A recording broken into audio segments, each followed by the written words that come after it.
Otras versiones traducen este versículo como estén siempre alegres, como la Nueva Traducción Viviente, la Nueva Traducción Internacional. Dios habla hoy, lo traduce como estén siempre contentos. Una característica interesante de este versículo es que, si bien es cierto, en el español el versículo más corto de la Biblia es Juan 11:35. Jesús lloró. En español ese es el más corto. Pero en el idioma original, en el griego, orad sin cesar, es el versículo más corto de la Biblia. Es el que ya aprendió algo nuevo hoy, póntelo ahí en griego. 1 Tesalonicenses 5:16 es el más corto. Bueno, estad siempre, orad sin cesar, dice, más bien, estad siempre gozosos, me quiero adelantar. Desde el primer anuncio del Evangelio, hermanos, el primer anuncio del Evangelio lo hicieron los ángeles a los pastores la noche en que Jesús nació. La principal característica de este mensaje es el gozo que produce. Los ángeles le dijeron a los pastores: os doy nuevas ¿de qué? De gran gozo, que serán para todo el pueblo, que os ha nacido hoy en la ciudad de David un Salvador, que es Cristo el Señor. Y luego el mismo Señor Jesucristo, en Juan 15, versículo 11, cuando estaba diciéndoles a sus discípulos la razón de su enseñanza, Él les dice ahí en Juan 15, 11, estas cosas os he hablado, es decir, todo lo que les he dicho, todo lo que les he enseñado. Dejen al niño que juegue y pongan atención.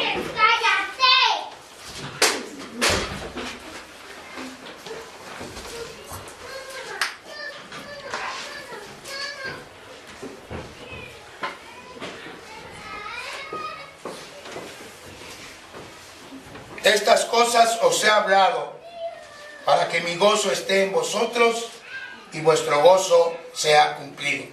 Eso pasa cuando no llevamos a los niños a la clase. Por eso hay clase de niños.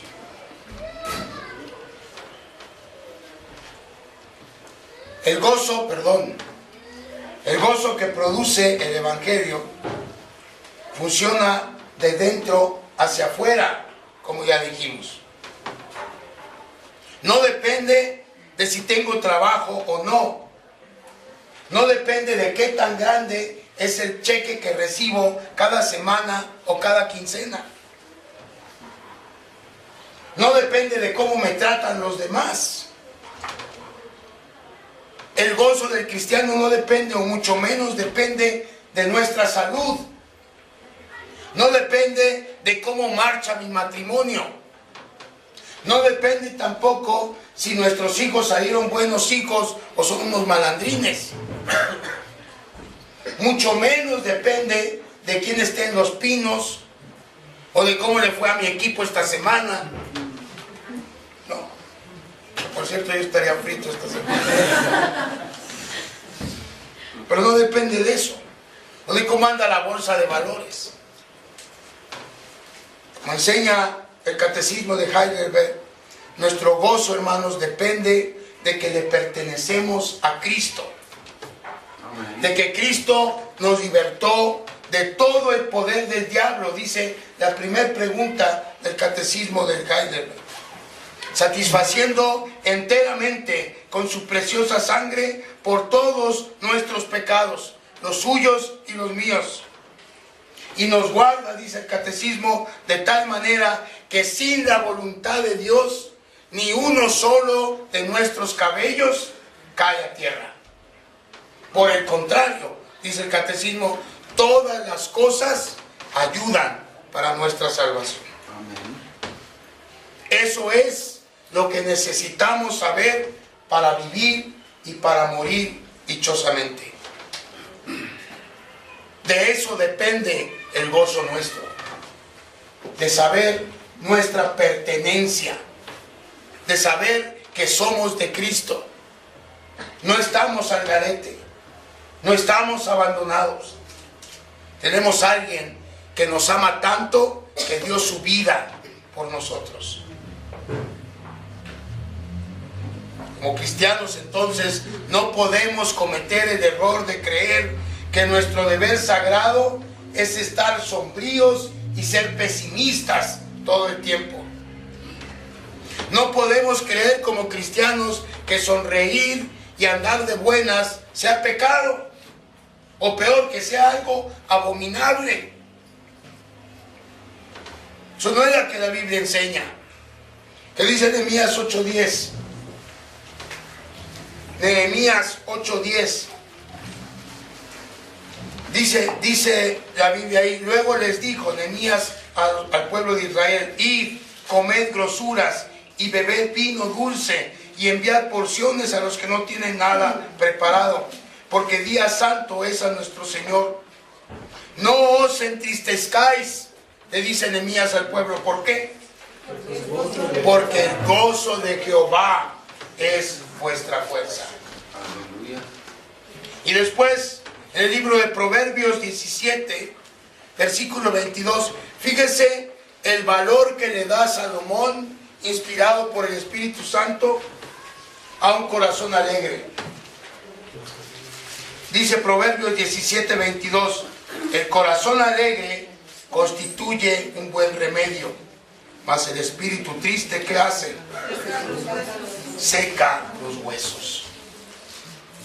Corazón alegre es un buen remedio. Si se siente mal, alégrese, porque de lo contrario se le van a secar los huesos. Si hay algo a lo que Dios no nos manda, es a sentirnos miserables. Miserables éramos antes de conocerlo a Él. Entonces sí había razón para sentirnos miserables. Además, el gozo que manifestamos en nuestras vidas es un testimonio muy importante, hermanos, de nuestra fe.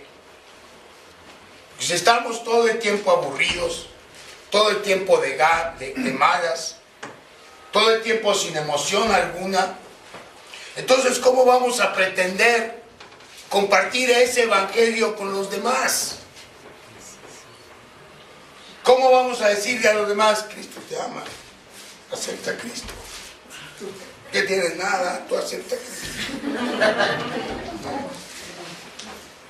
Es un estorbo.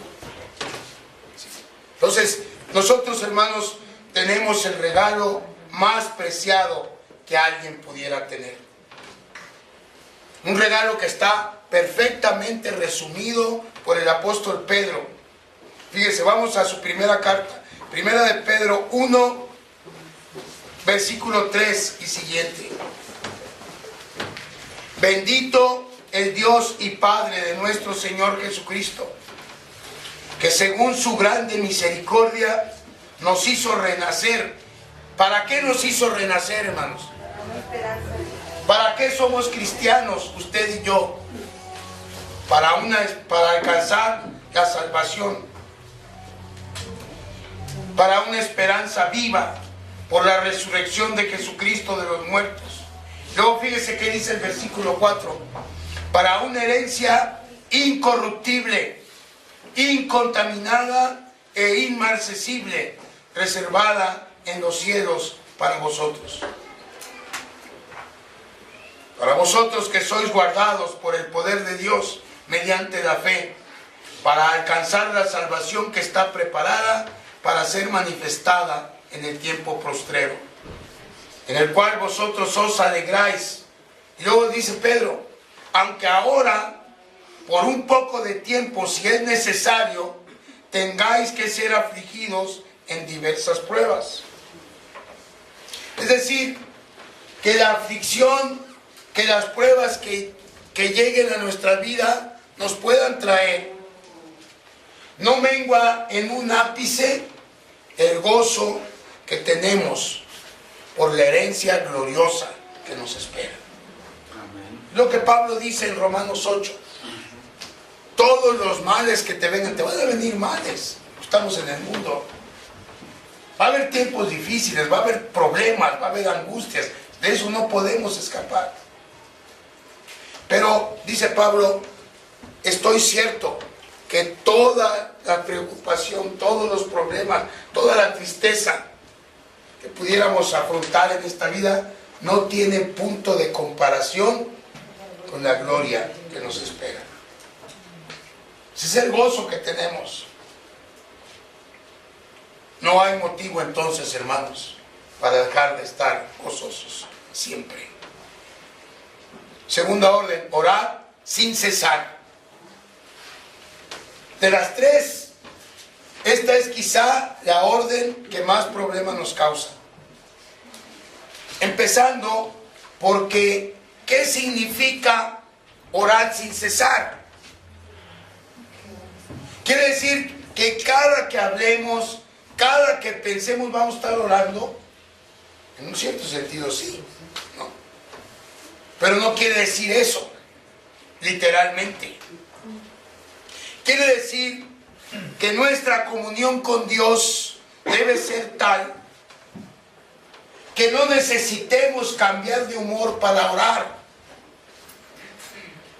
Es como tener, decíamos en la mañana de la dominical, una conexión directa con Dios. Es tener acceso, es que cuando yo enfrente un problema, cuando yo me ponga alegre porque llegó una bendición a mi vida, no tengo que levantar el teléfono, marcar el número del cielo y esperar.